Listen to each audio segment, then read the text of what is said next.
Você sabia que o Brasil é o segundo país que mais pesquisa sobre o transtorno de ansiedade? Ele só perde apenas para a Ucrânia, que fica em primeiro lugar no ranking mundial. Isso, por um lado, causa uma certa preocupação, mas também é importante falar que cada vez mais estamos conversando e dialogando sobre esse assunto. E por falar nesse assunto que fala sobre o transtorno de ansiedade, só para vocês terem uma ideia, recentemente o Ministério da Saúde, finalmente depois de 24 anos, fez uma alteração na lista de doenças de trabalho. Incluiu lá o transtorno de ansiedade, depressão e também o síndrome de burnout. Porque, de acordo com eles, essas doenças, elas são consideradas como patologias decorrentes do estresse psicológico do ambiente de trabalho.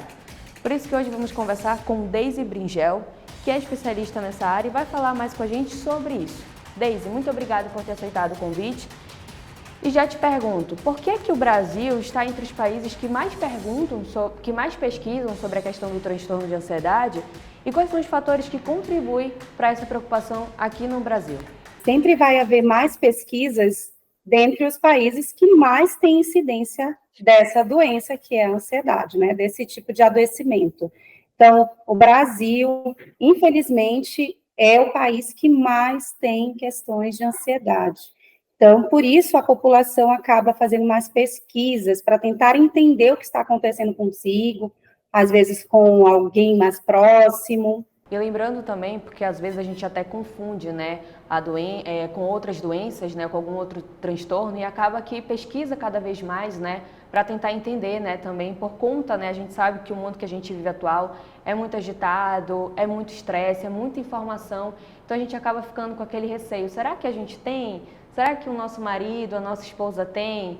Vamos pesquisar no Google para saber se de fato é isso ou não, antes de procurar um médico ou um psicólogo, né, Deise? Exatamente. Então, assim, muitas pessoas acabam tendo alguma crise de ansiedade, vão para o hospital achando que está passando por um problema cardíaco, com um problema mesmo, depois que a gente teve a questão da Covid, achando que é a questão da Covid de novo, porque tem ali uma questão de uma falta de ar, vários sintomas que poderiam ser de outros adoecimentos, e às vezes fazem ali alguns exames e se constata que não é nada fisiológico. E aí o médico, o profissional que está ali naquele pronto atendimento vai provavelmente indicar, olha, tudo indica que você esteja com ansiedade, procure um especialista, vá cuidar da sua ansiedade. E as pessoas, em geral, têm o hábito, né? Assim como a gente tem, infelizmente, o mau hábito de se automedicar, a gente também tenta soluções, muitas das vezes sem procurar um especialista. E aí as redes sociais, a internet, a linha de pesquisa vai fazer isso, né? A pessoa vai na internet e pesquisa sobre a ansiedade, o que ela pode estar fazendo. Tem excelentes dicas, excelentes sugestões, mas nada como acompanhamento personalizado. E Deise, como eu estava falando para você, na maioria das vezes, quando as empresas não sabem lidar com essa situação, acaba que, infelizmente, o funcionário acaba sendo demitido. E a gente sabe que é mais uma pessoa que fica fora do mercado de trabalho e que não tem todo o suporte emocional. Como a gente falou no início da conversa, com excesso de tecnologia, com excesso de informação, com o mundo que está se transformando a cada segundo, é cada vez mais necessário que se tenha um suporte emocional, um suporte até de saúde mesmo, mental no modo geral, porque acho que é necessário até mesmo para a nossa evolução enquanto sociedade. Exatamente. Então, por exemplo, eu que já atendi muitos pacientes com a questão do burnout, muitos trabalhadores, quando estão nessa condição, assumem a responsabilidade quase que de maneira integral no primeiro momento, achando que muito do que está acontecendo é uma questão de incapacidade pessoal, e que muitas das vezes acaba que as empresas reforçam, os meios reforçam isso não é verdade, né? Aquele trabalhador, ele adoeceu por algumas questões do trabalho, ou de excesso de trabalho, ou de falta de estrutura da própria empresa em fazer com que perceba, né, que algumas questões precisam, às vezes até mesmo questões de insalubridade, então, questões de assédio moral, tudo isso pode corroborar para que o sujeito possa vir a desenvolver esse adoecimento.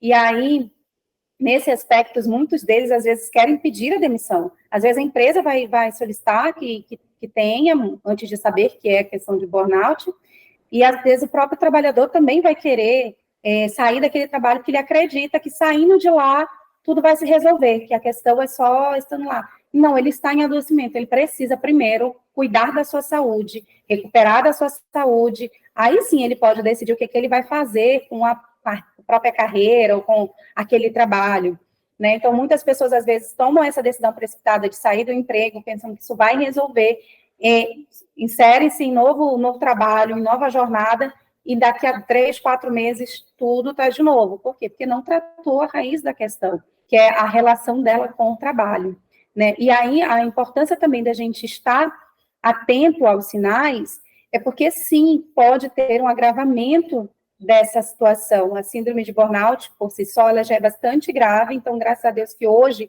a Organização Mundial de Saúde também está batendo nessa tecla para que a gente tenha mais conscientização e que casos não acabem mais se agravando, às vezes a depressão também vem, às vezes um transtorno de estresse pós-traumático também pode ser desenvolvido, além, infelizmente, de tentativas de suicídio.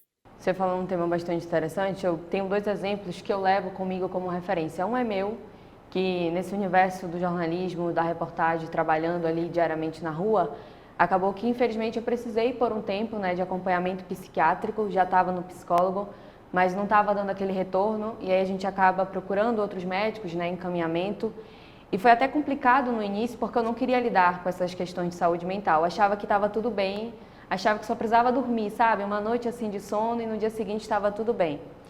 E aí, com os sintomas que foram aparecendo cada vez mais, acaba atingindo também a questão física, é importante também falar sobre isso, que não é só uma parte emocional, a parte física também acaba sendo atingida, a parte nutricional também do corpo. E quando eu me vi nessa situação, eu tive muito medo, porque eu falei, eu não tenho essa doença, eu não queria aceitar essa doença. E foi um outro assunto que eu precisei também tratar e abordar isso com os médicos na época, porque eu me recusava a assumir que eu tinha uma falha, sabe, que eu não estava bem. Então levou muito tempo, e eu lembro que na época eu achava que fazendo uma viagem, ou fazendo algumas compras, ou só me desligando da empresa, tudo iria resolver. Mas descobri que não, porque logo depois a bola de neve estava gigante e eu precisava entrar para um tratamento mais severo. E um outro caso também que eu trago comigo, que é de um conhecido da família, que infelizmente ele não pôde mais estar no ambiente de trabalho, e a justiça determinou a invalidez dele por conta da crise de ansiedade, que era muito forte, e o ambiente de trabalho acabou causando, né, ficou mais intenso, e por isso ele precisou, de acordo com a justiça, ser determinado, ser aposentado por conta da invalidez de trabalho. Que foi também outro tema muito delicado para ele lidar, porque na cabeça dele, ele podia trabalhar, estava tudo bem, só que emocionalmente não estava, era uma bola de neve que estava crescendo, e que lá na frente, como você falou, pode vir a gerar um caso até maior, como um caso de suicídio. Então, fica aquela preocupação, né? Não só da pessoa, mas também da família que está ali diariamente convivendo com essas situações. Sim, por isso a importância da gente entender que qualquer adoecimento, não importa se ele é fisiológico, se ele é emocional, psicológico, ninguém quer adoecer. Se a gente trouxer isso para a nossa realidade, entender que ninguém quer adoecer, não importa que tipo, qual é a natureza desse adoecimento, a gente para de colocar também sobre as outras pessoas e sobre a gente esse lugar de como se eu estivesse escolhendo, eu que não estou dando conta, né? A gente trata as questões psicológicas ainda numa perspectiva de desvalorização moral, como se fosse uma falha moral nossa, e não é. Pelo contrário, significa que eu suportei durante muito tempo condições que não eram adequadas, e por suportar durante muito tempo, hoje eu estou num nível mais intenso. Tanto que ele é um estresse crônico, não é? A vida por si só é estressante, a gente vai ter, ela também é importante, um pequeno estresse, ele nos motiva, ele nos indica para onde a gente tem que estar indo, mas a cronicidade, a frequência, a intensidade desses estresses é que não são legais, é isso que vai causar o adoecimento, né? Eu costumo fazer sempre uma correlação, que para mim é bem acessível para a maioria das pessoas, que é, por exemplo, se a gente estivesse ali com a questão de uma diabetes, o problema não é comer um docinho de vez em quando. Ninguém vai desenvolver diabetes só porque comer um pouquinho de açúcar de vez em quando. É a frequência com que eu como muito açúcar, a intensidade de comer esse açúcar, aliado às vezes práticas não muito saudáveis para a minha rotina, e a frequência disso vai provavelmente fazer com que eu desenvolva esse adoecimento. Então, nas questões emocionais, psicológicas, também se deve à frequência e à intensidade com que as coisas acontecem na nossa vida, e a gente está deixando um pouquinho lá para frente, por achar que não vai ter problema, que isso não vai interferir em nada, mas tudo as nossas emoções estão relacionadas, né? Agora, Deise, uma pergunta. Quais são os fatores ou condições no ambiente de trabalho que podem contribuir para esses transtornos? Tem alguma coisa que, inclusive, pode até ser evitada pelo trabalhador ou pelo funcionário? Sim, a questão da carga excessiva de trabalho é um fator muito determinante, seja por parte da empresa ou do próprio trabalhador, né? Aquele trabalhador que fica muitas horas, que tem dificuldade de deixar o trabalho, que leva muito trabalho para casa, que a casa é uma extensão desse trabalho. Provavelmente vai chegar um momento em que só tirar férias não vai ser suficiente, só fazer a pausa do final de semana não vai ser suficiente. Questões de assédio, infelizmente, também são muito importantes, inclusive grandes causadoras também dessa situação. Agora, Deise, a gente fala da questão emocional e você provavelmente deve acompanhar diversos casos. Há impactos físicos com relação a esses casos que você acompanha, que você pode também falar aqui para a gente?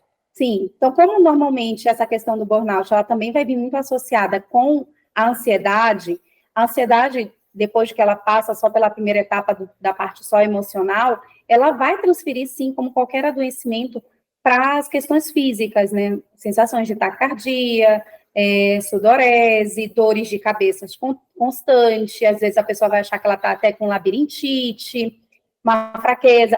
A gente pode, o nosso corpo, ele dá muitos sinais de que algo está acontecendo com a gente, né? Por exemplo, você também pode observar se nesse ano que você passou, se você teve muitos adoecimentos sem causa aparente, muitas gripes, né? Muitas síndromes virais, muitas amidalites, pessoas que têm problemas o tempo todo na garganta, muitas questões de estômago.